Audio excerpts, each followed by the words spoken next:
I'm just gonna walk through some technical content, and then so I'm actually, I'll tell you a little bit about my background and how I get into this, so you guys know. And since we're not a bigger group, I think we've got plenty of options to interact a little bit, if that's okay with you, Bridget, if they have specific questions.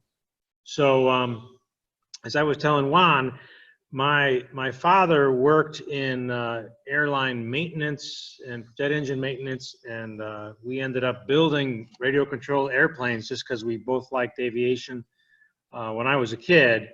And so I was into radio control back in the 70s and 80s, before a lot of this modern technology existed, and just when the radios were starting to advance. The technology was moving forward fairly quickly. And so I've had an interest in this for quite a while, and then got away from it for a while, and then had a family and children. And actually, I worked for a construction company for 20 years.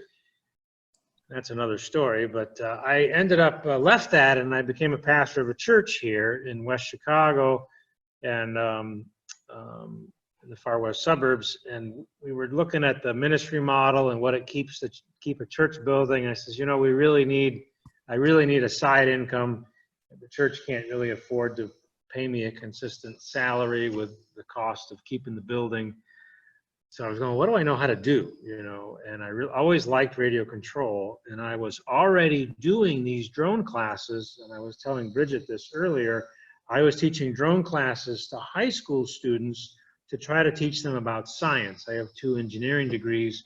There's a lot of science that makes a drone work, from the flight control board to the batteries to the physics to the aerodynamics, and it's a learned skill. It's a mentored learned skill, teaching kids to fly, and I liked teaching them. And then, so I got known in town as the local drone guy because I was teaching these classes.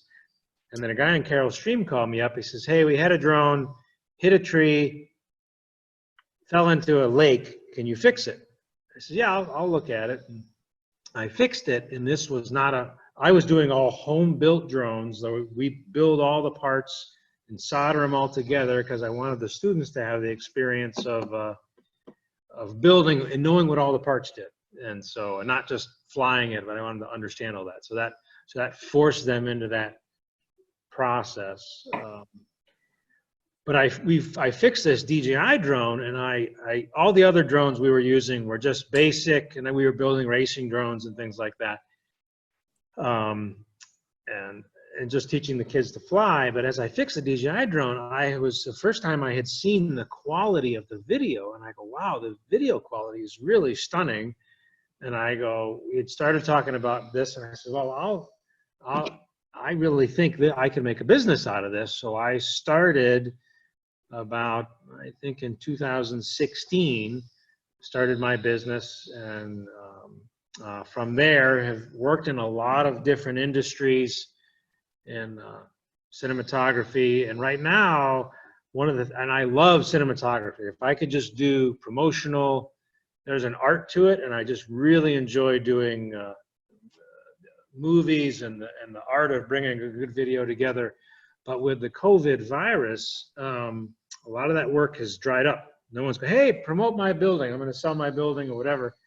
And so I said, I better do something else. And I'm doing a lot more industrial inspections, which we'll talk about a little later. So the advantage, even as a career, if you think about how much college costs, you can get your FAA Part 107 really without any college debt. You can go study and take the test, and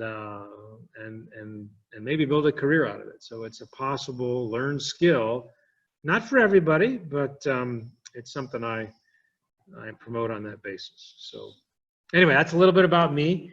So I have a little bit of, we'll go kind of quick through this. I have a little bit of a PowerPoint presentation to kind of walk through some of the background of the drones, if that's okay. So I'm going to switch over to that. Bridget, I'm going to ask you to confirm with me. Let's see, where did I go here?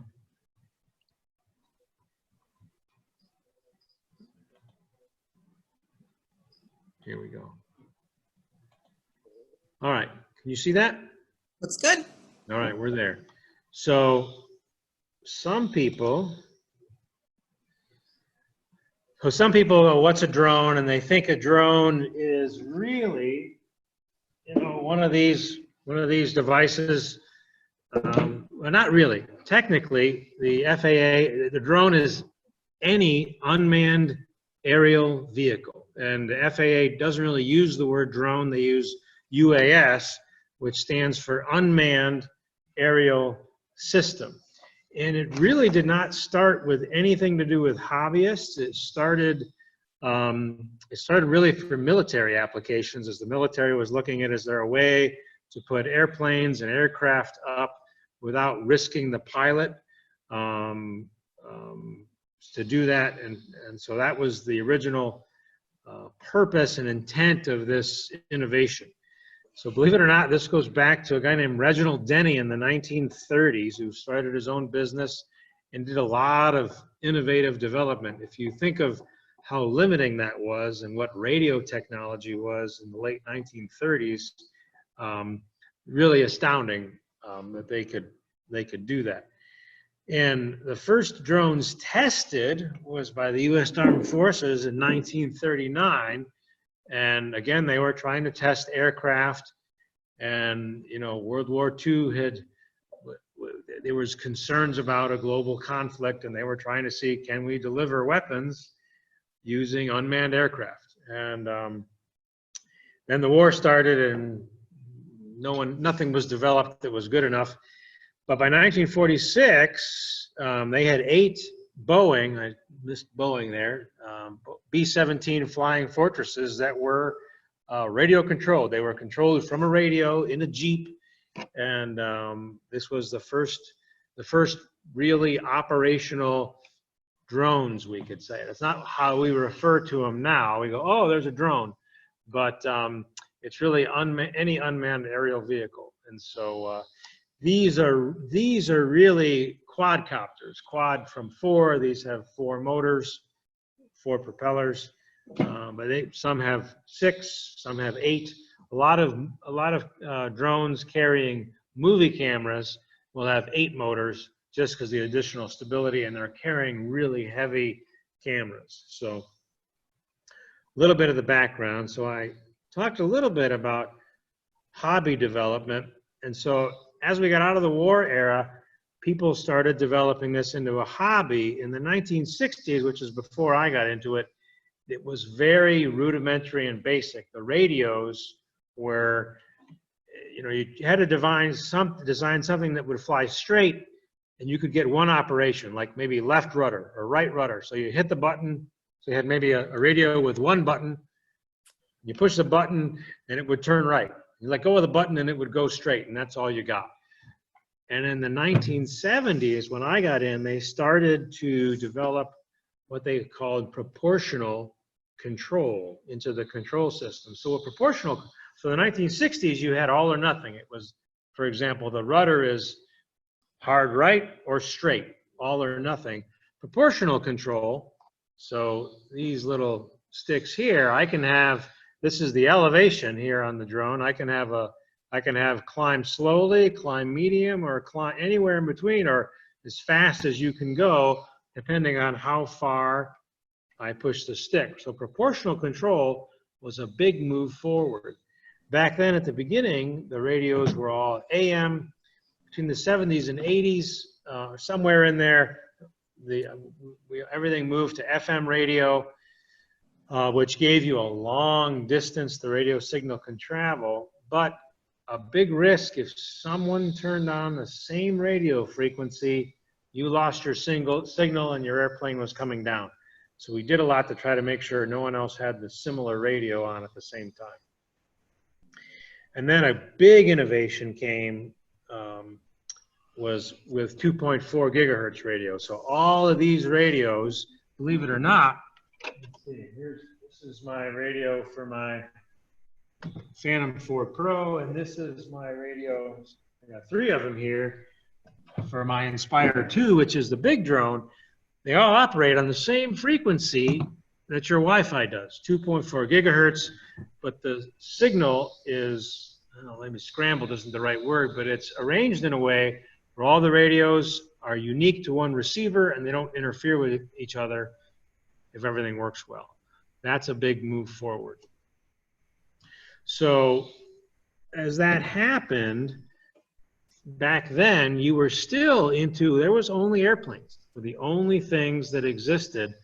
And then the advent of quadcopters, or basically an aircraft with several motors. It didn't have a wing. The motors kept it in the air. The propellers spinning were developed.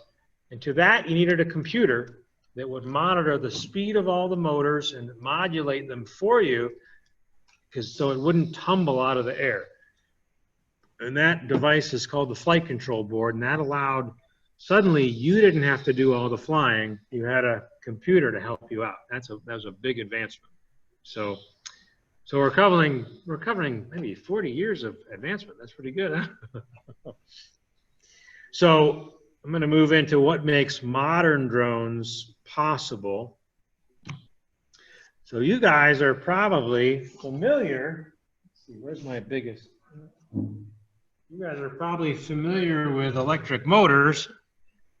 I don't know if you can see this here. So this motor right here has a propeller on it. Now, most electric motors are what they call in-runner motors. The outer can stays still. There's a little shaft that sticks out and it spins very fast. These are opposite. If you can see this, you can see that the whole outside of the motor spins. If you look in your furnace, your dryer, any motor you have in your house, it's not like this. It's an in-runner motor. This is an outrunner motor. The inner armature stays still. It's bolted to this frame and the outer can spin. It's called an outrunner motor. It spins much slower than all the other motors, but because of that, it has a lot of torque, and a little motor can spin a very big propeller. So this is a big thing that made a lot of drones possible, is the invention of the stepper motor and an outrunner motor. Another one I already mentioned was the flight control board. And what that does is, for the drone to stay still, all four of these motors, if there's a gust of wind, it's gonna push it or try to flip it over. And the flight control board has to say, oh, I'm not level, get level. And what it does is it'll speed these two motors up and it'll slow these two motors down automatically. But here's the thing, when it gets level, it has to know when to stop, because if these two are running faster, the drone will spin over. So the flight control board monitors all of that. It's a fairly complicated algorithm. In any of the racing drones or the home-built drones, you can actually program your old flight control board with all the parameters. In most of the drones, most people don't do that. They're not into building all their own stuff. But in all of these drones, that's all pre-programmed for you. You can control the sensitivity, but the rest of the programming is set at the factory to what works well for most people. So last but not least, batteries. So batteries is another feature that have made drones very a possible technology to use on a regular, reliable basis. So if it's okay, I'm going to put Juan and Vincent to the test here. So we're going to see what you guys know about battery technology, all right? So this is what you can test your sons on later, okay? So what type of battery is in your car? Chemistry. What type of battery is this? The hydrate, right? It's actually chemistry, it's a lead acid battery. Lead acid battery.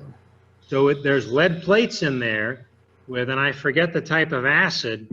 Some batteries, the acid's separate. You buy, like if you buy it for your camper, they send you the battery and you pour the acid in, and it's a phenomenal, it's got a tremendous amount of power. It can give you 700 or 1,000 amps to start your car in the winter, but they're amazingly heavy, and they last a long time and they can take the heat. They're great batteries for what they're designed for, but too heavy for airplanes. They're designed to give you a lot of power for a very short amount of time, right?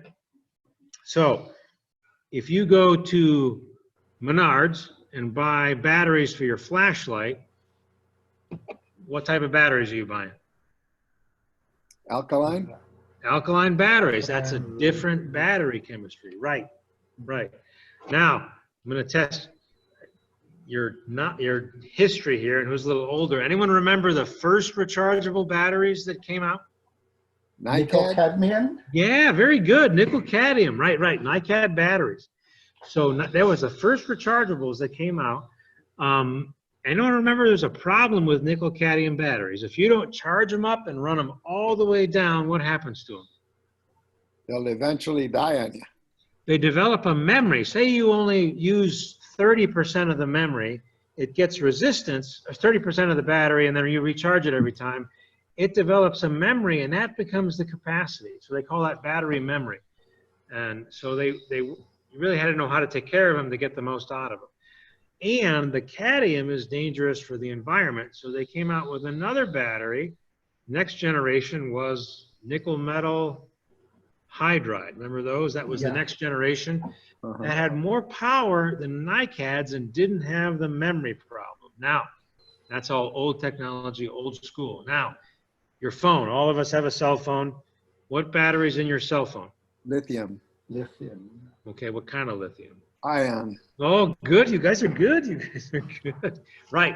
The batteries in your cell phone and a lot of devices now, lithium ion is a good, stable chemistry. Now, so cell phones, your cordless drill, unless you have DeWalt, unfortunately, but most cordless tools will have lithium ion. Good, stable, reliable, rechargeable. They last a long time. Now, lithium ion batteries have about 2.5 times the power density of the NiCads. So for the weight, they had a lot more power. So we're getting a battery that is a lot more power. Now, unfortunately, for things that fly, we're always trying to find the balance of how much power can we get. The bigger the battery is, the heavier it is. So you're always trying to, how light, how long do I want to fly? The more bigger the battery, can I lift it? So there's another battery technology.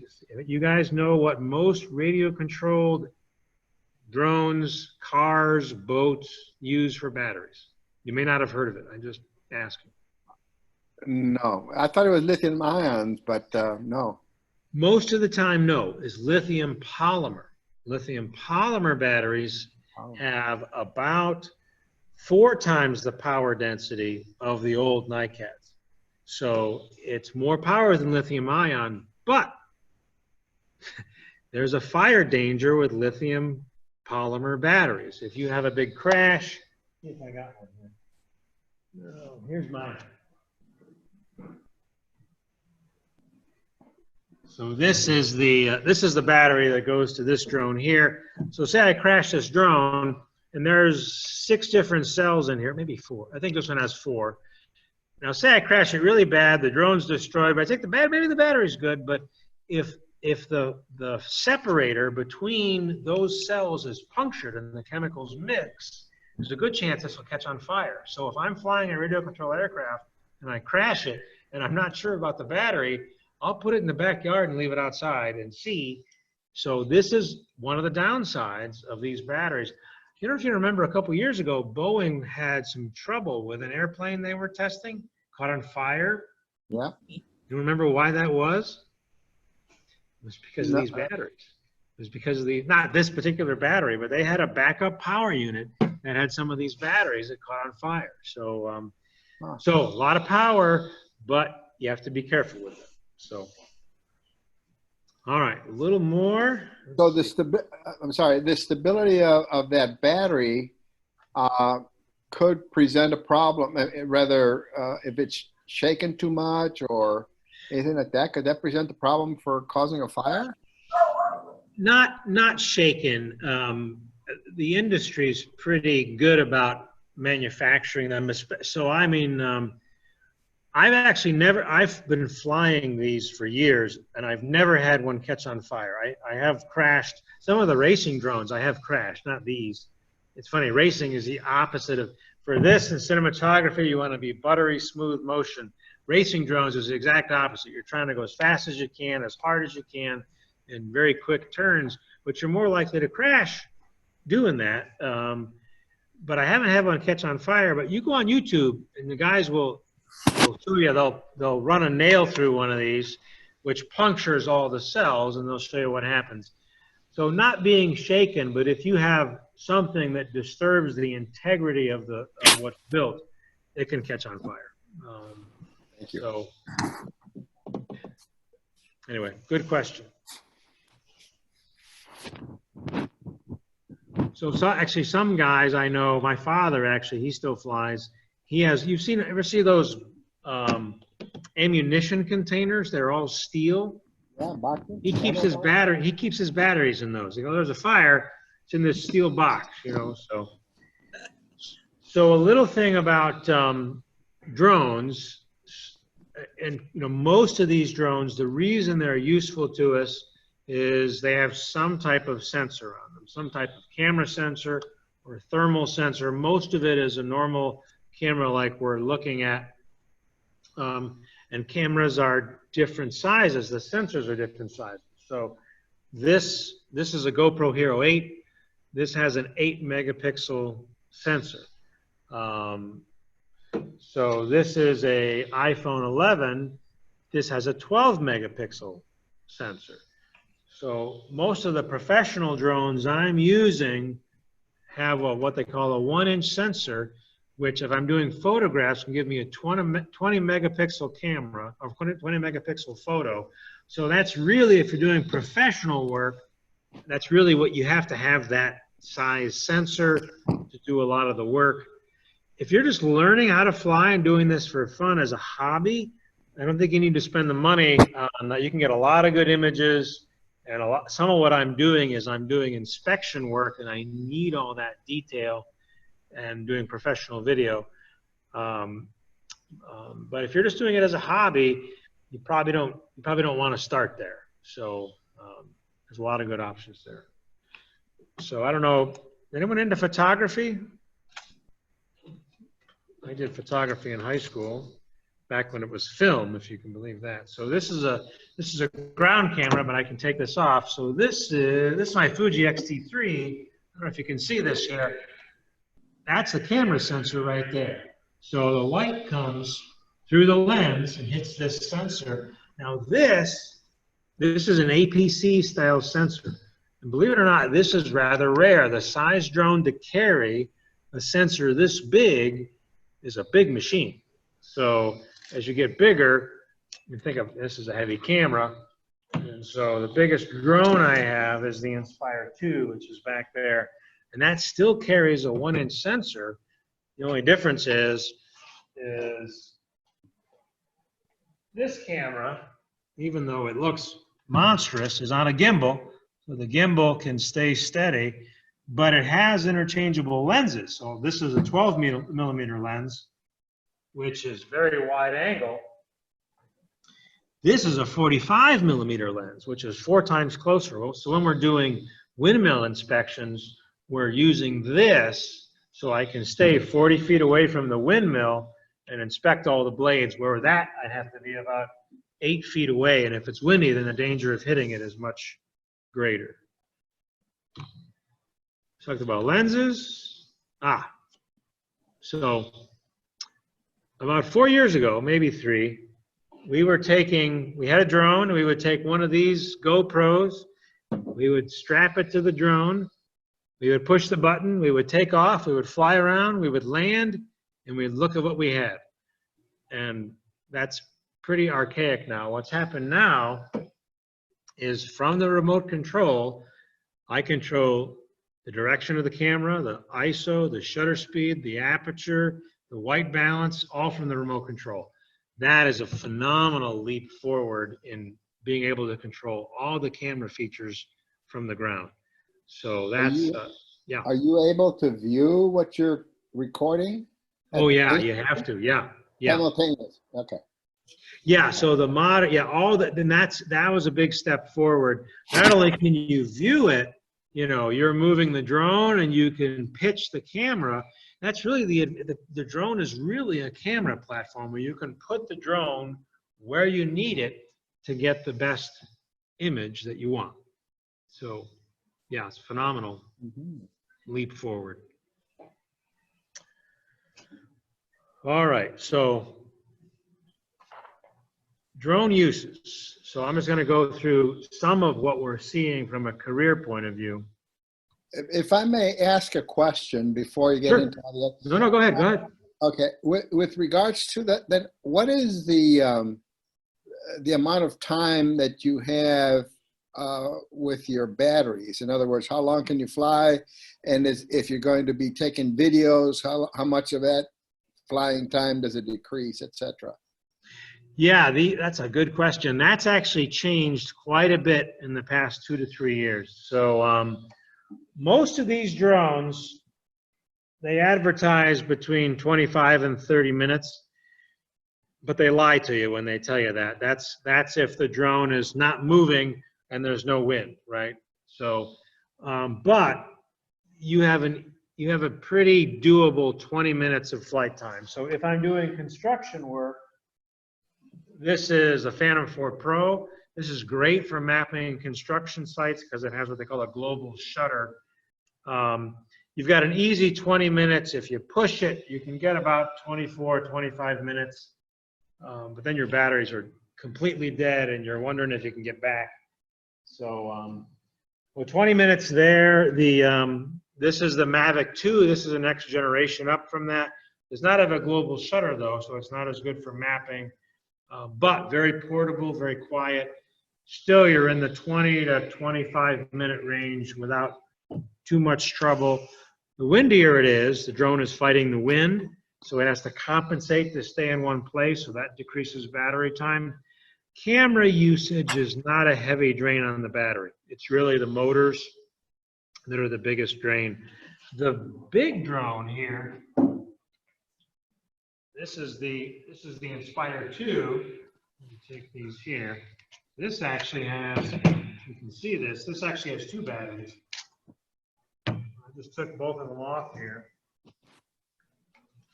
So this is a redundant battery system, and again, you're in the 20 minute. Now this has different size cameras you can carry. If you're carrying the lighter camera, you can fly longer. The heavier camera, you don't get as much time. The previous version of this drone, the Inspire 1, with the big camera, you were getting about 12 to 14 minutes is all you'd get. Here, with this, you're into 20 to 25 minutes on the outside. That's a huge difference. You can do a lot in the air for 25 minutes. So it's come up quite a bit. Autel just came out with a new drone called the Evo 2. Very big battery for the size of drone, and they're into 40 minutes. Wow. At least 30, 35, you know, so. Anyway, sorry, that's a long-winded answer. No, that's good. Thank you. I appreciate that. Yeah, but if you're learning, 10, 15 minutes is a fair amount of time. You can get some extra batteries, but the time is getting very usable. The flight time is getting very usable. So there's a lot of good options there. Any other questions? Okay. So in terms of what we use drones for, it is some type of camera platform. All the cameras I've shown you are normal visual light cameras, but there are thermal cameras. There's other sensors. Some people are using methane sensors and they're looking for gas leaks on oil platforms. There's other things you can carry. Some people are trying to design drones where you can drop rescue supplies. There's one design, I don't know if it's developed in Europe. I don't know if they're making it. You guys know what a defibrillator is, right? If someone has their heart stops. Someone had designed a drone that was a defibrillator. So you needed it, you call up, it would fly to where you were. It already has the battery and it walks you through. You can fly it anywhere. I go, that's a great. So for us, we're talking about a camera platform. So different uses. Cinematography, cine is in movie, so you're using movies and video to promote whatever you want to promote. Selling a building, a high school event, a company, a business, anything you might need video promotion for. The drone has the ability, unlike a ground camera, to be able to move far enough away to get big areas, and it has the ability to create motion. so you can add a little dynamic action to even things that aren't moving. So really good at that. Photography is another obvious one with the camera. You can take photographs. That is a big usage for, there's a new facility being built west of here. We do a lot of construction mapping. A lot of construction projects, we'll document the entire project.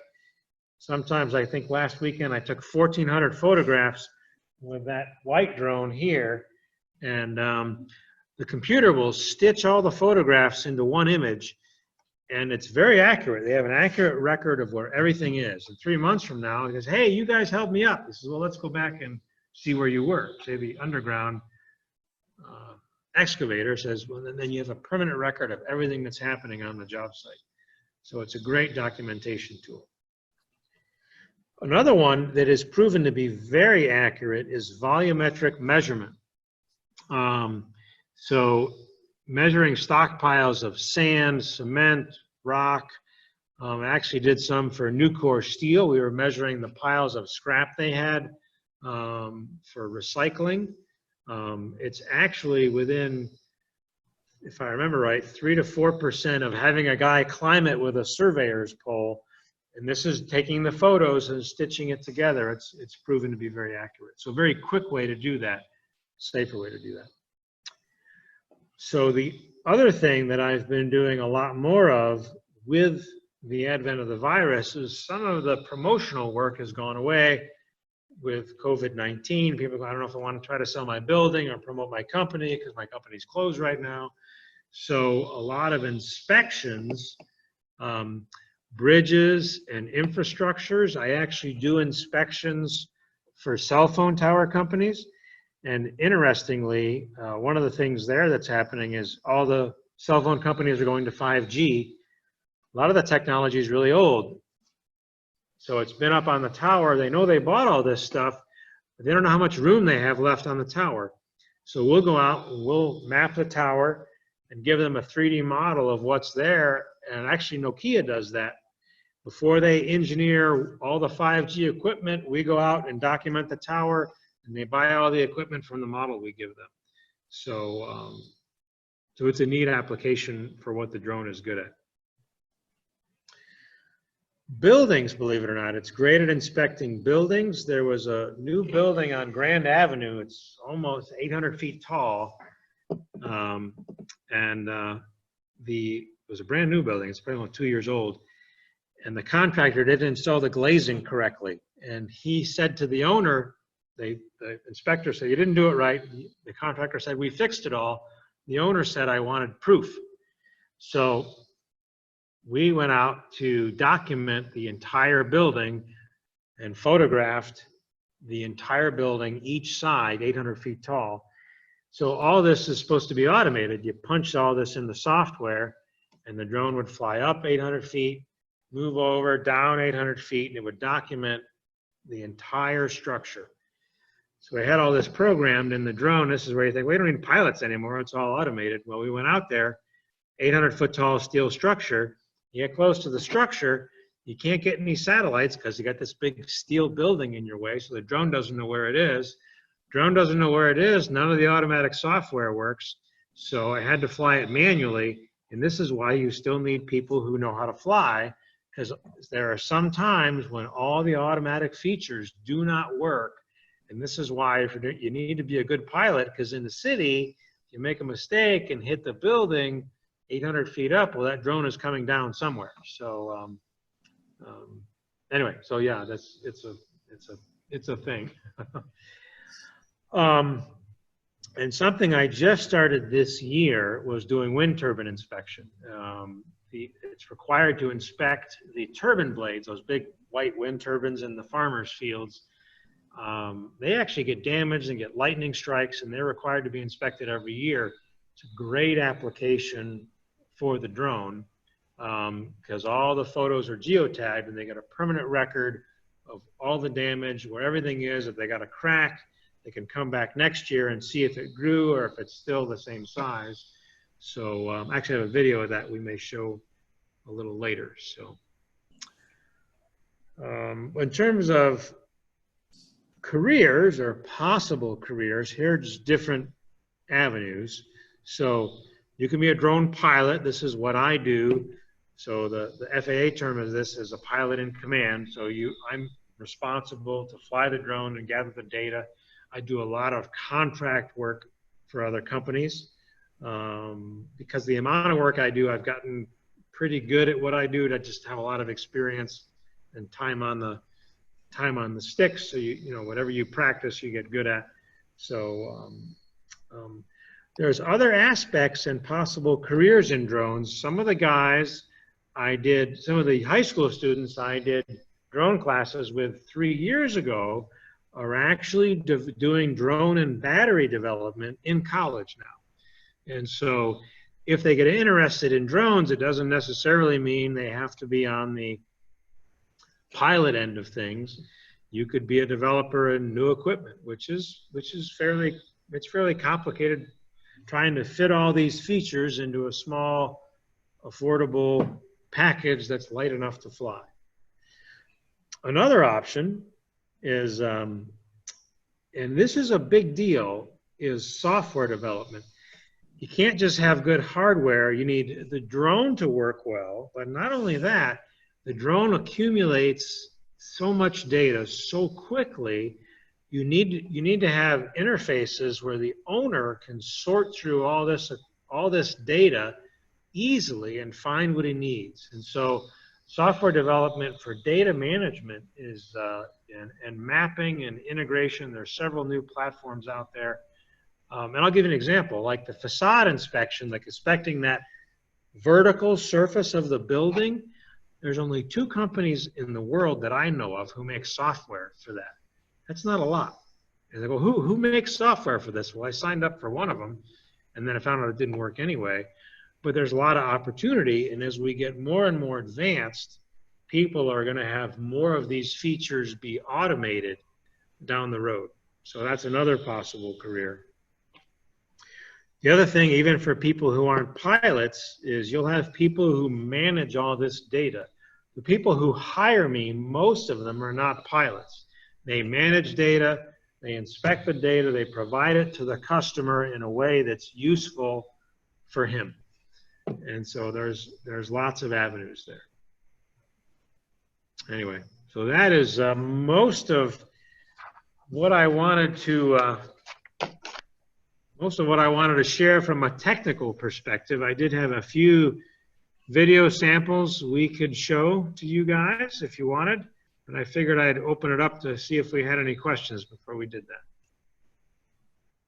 I have a question, and that is with regards to when you're documenting or you're videoing, where is that downloaded to? Is there like an SD card, micro SD card, or are you downloading it to your control panel?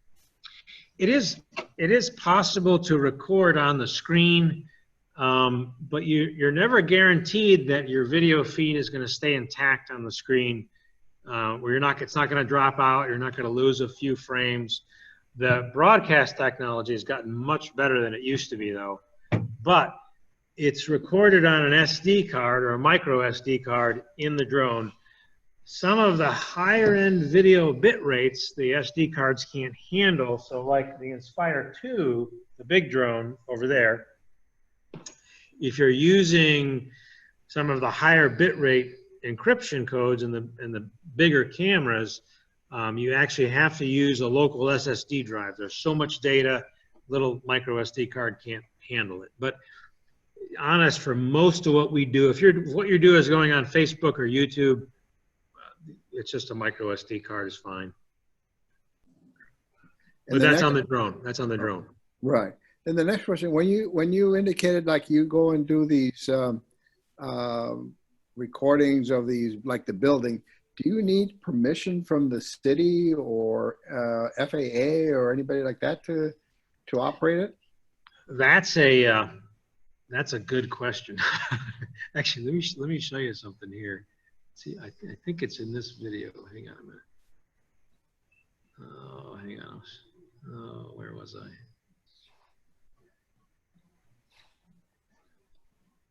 Trying to get. Oh, I got to stop sharing this. I'm going to show you something. If I can, let me see if I can pull this up if I've got the right video here. So, so this, you guys still hear me? I'm going to turn the sound down. Yeah. Yep. See this here? So, Yeah.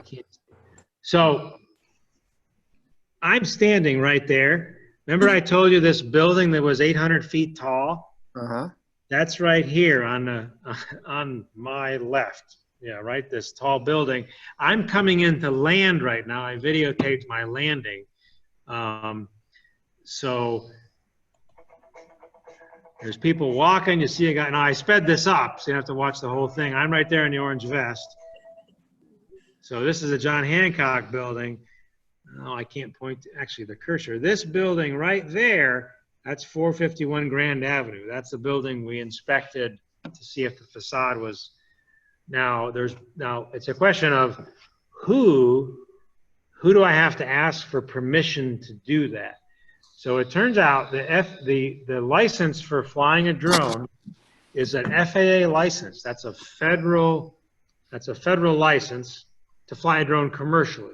If you want to do it as a hobby, you can do that, but don't go downtown. So there's my drone license. So if I obey the laws that govern this license, I can fly anywhere in the country. Now, the city of Chicago has its own drone ordinance that was superseded by this Part 107. When this law came out, it superseded that. Unfortunately, a lot of the Chicago police don't know that. And they have come to me and says, hey, we can stop you. We can impound your equipment, you know. And I have not wanted to disagree with the police. So there is a conflict between who has, and where the conflict is the city of Chicago owns the ground, right?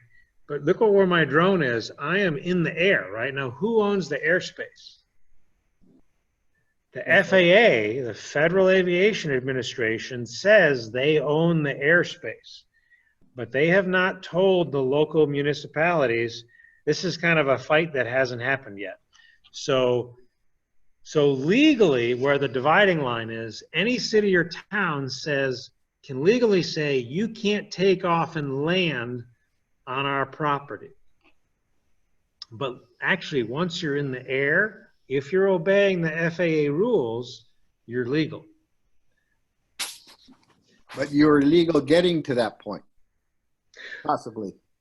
Well, so in Chicago, there are places you can take off and land, you know. So I actually applied for a permit for the FAA for this job because you saw, I don't know if you probably can't see this here. So see this little plastic bracket on top of the battery? Uh-huh. So legally, per the FAA, I can't fly over people because if I hit the building and the drone comes down, it could hit somebody.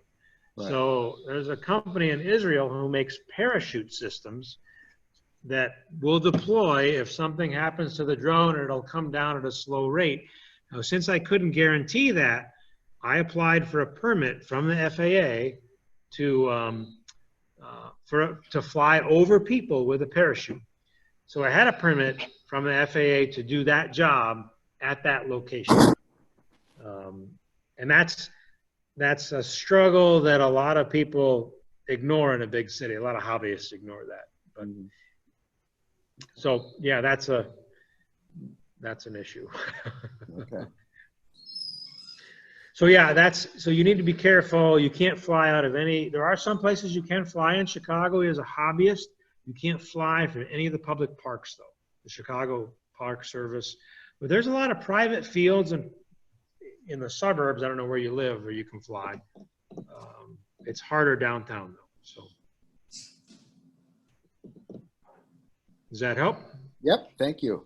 All right. But you get some pretty cool shots downtown. Yeah. Yeah. Let's see what else I have on here. So I normally test the kids to see. So if I ask, what do you think the kids say if you know what that building is? What do all the kids say? Hancock Building. They say it's the Sears Tower. All the kids don't know the difference. Or they call it Willis Tower, even worse. Yeah, well, that's even worse. So I'll see what else I got here. I can't remember this one. So yeah, so here's the Sears Tower there. And so I see if I might have gone to the top of this. Now this is interesting. At this location, you can't fly over 400 feet, but when you get you can fly legally, you can fly 400 feet over any structure. So when I'm over any of these buildings, I can fly 400 feet over. This is an FAA rule, over any structure. So I went up to the top of the Sears Tower there because I was close. I was actually, there's a construction project just down the road from that. I was looking at that. When you say that on top of, does that mean you physically are at that level with your controller flying from that level? No. I was on the ground on the Chicago River. There was a construction site. It was a Lend-Lease site just south of Harrison Street that I was documenting, which is just down the road from the Sears Tower. So I was 1,500 feet below. Okay. Okay. That's what I was trying to get in my mind. Yeah, whether you had to be physically present and then 400 above your physical presence, or where your aircraft was. No. So the FAA is always, I wonder if I have this. The FAA is always trying to have 400 feet, at least 400 feet between any aircraft and any UAS. Always try to have a buffer zone. So drones are allowed to go 400 feet over any physical structure unless you're in classified airspace, like say near O'Hare or Midway or something. And airplanes are not supposed to go below 800 feet. So there's always supposed to be 400 feet between us.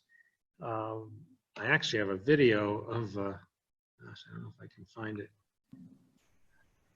Are there any rules of the road sort of for drone flying? Yeah, there's quite a few. So you can't fly over people. If you're a Part 107 pilot, you actually can't fly at night, which is kind of a funny thing. As a hobbyist, you can, which I don't understand that, but that's the way they do that. So you need a special permit. You can't fly anything over 55 pounds. There are some other rules about how fast you can fly, which isn't an issue with these drones, but with some of the hobby drones or other aircraft, you can get into that. And there are the elevation requirements. You can't fly in any classified airspace without permission. Within 5 miles of any airport, you need to register with the FAA to fly. And some of the biggest concerns, and it's a legitimate concern, is endangering any other aircraft. When you register to fly into near the restricted airspace, are you registering yourself or the aircraft? The aircraft, you have to register the aircraft to yourself as you are the owner and operator of the aircraft. And so you will specify both. And so some of it is automated. You can actually do it on your phone. If it's in some airports like O'Hare has an automated process. If it's low enough, you can just do it on your phone and say, I'm going to fly this drone. I'm going to fly a Phantom 4 Pro at this time, because at 100 feet you can just do it. I flew about a month ago in what they call a zero grid for a roof inspection at O'Hare, near O'Hare. Now a zero grid, there's no automated controls. I have to apply for a special permit. It was for a roof inspection, and the company, a pretty big building, took me 4 hours to fly it. But the company, I had to call the tower and say, can I fly now? Here, I want to start here. And they said, no problem, but you have to ask for special permission from the FAA to do that. So it does depend on how close you are. But if you're starting out, you're probably not going to get into those types of situations off the bat. Okay, thank you.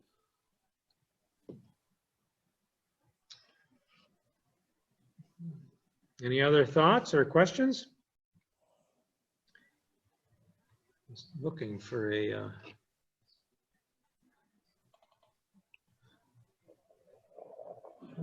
Not that one here. I'm trying to find, there was one video I wanted to see.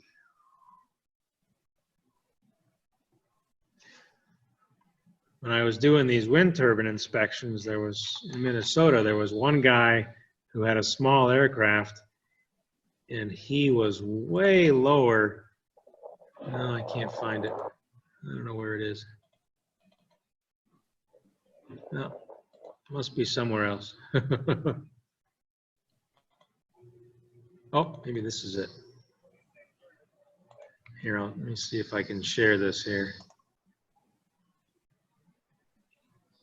No, not popping up. Well, we'll have to skip that one. Well, that was most of what I had. Is there any other questions I can answer for you gentlemen? No, I don't have any at the moment. But I quite enjoyed the presentation. Thanks very, very much for your time and the information you shared with us. Sure.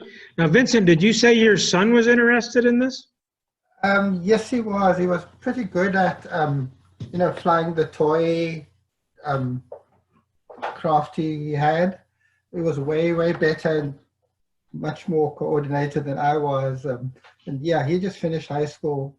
But yeah, actually, I was trying to get him to join the meeting tonight, but he's got another engagement. So yeah, that's yeah. Okay. That's okay. That's okay. Yeah. How old is he? He'll be 18 next week, actually. Oh, yeah, yeah. Yeah, it's funny, you know, when I got to be that age, I had other interests develop. And, you know how that is. You learn to drive and you go places. But it's funny, now I'm doing it again. I'm doing it as a business, but it's a hard age to, yeah, that's good. That's good that you're trying to encourage him, though. That's good. So. Yeah, no, he loves science, and he loves to understand how things work, and so my biggest fear is he'll take everything apart and not be able to put it together again correctly. So, So I tell you a story about my son. My son is he just graduated. He's got a job now, but he grew up doing this with me, you know. And so back then I was still building airplanes, so we got used to doing all this yourself, you know. And you know the transformers. He was 14 years old. The transformers you plug in the wall wart transformers, you know. And with the cord that comes out, I go in the basement and you know we keep extra ones. He's got one cut in half with the wires hanging out. Plugged in the wall. You know, that's live 110. Dangerous, so yeah, it's very dangerous. So I'm going, his name's Aaron. Aaron, what are you doing? He looks at me, he goes, I'm changing the output voltage of the transformer. Now he's right. If you change the number of windings, the output, I go, wow, Aaron, you know, I'm going, he is doing it right, Aaron. That's good. You figure that's good, but don't ever do this again. But he had understood it enough to try it, and luckily he wasn't hurt, you know. But yeah, it's so what I like about the technology, especially for younger boys, is if they get interested in it, there's a drive that can push them towards science. I think it's a good thing. So. Oh yeah.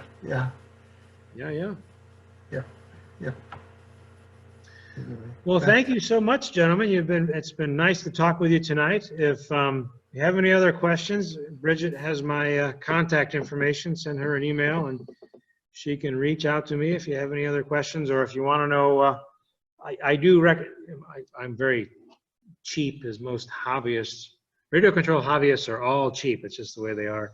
So I always buy a lot of used stuff, but if you'd like some recommendations there, I know Juan was talking about that. I can point you in a direction for that. So, okay. So do we go through Ms. Bell for the recommendations on an entry-level type unit? She can give you, is that okay if you just give him my contact information, or give way to follow up with Juan? Or? You want to give them your email address right now, or anything you want to give them directly to find you? Sure. Can I put that in the chat, or is that okay? Or you guys see the chat or no? No. Can I see it? I don't know if we have to enable that. Hover along the bottom and click on the little chat bubble. Does it pop up for you? Oh, wait, I need to change. Hang on. I need to do all panelists and attendees. Let me see if you guys can see this. It says okay, it says to all, oh yeah, from Dean, there you Yeah. go. You guys see I it? got it, yeah. So that's my business address. So, or email address. Just pop me an email, and if you have any questions or you want to buy something, and there's, you know, there's talk of the Mavic 3 coming out. So I got a Mavic 2. So the prices will, the longer you can wait, there's always a better deal on a used something. But if you want, there's a lot of good options out there. So. Yeah. Okay, so that's Dean at FasterPast.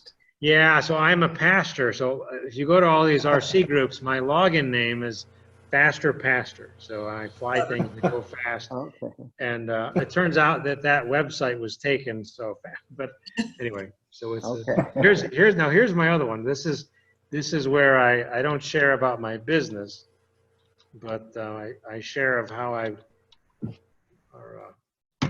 Let's see if that goes. That's my website where I share my spiritual background of how I became a Christian. So Cool. All right. Well, very good. Thank you. All right.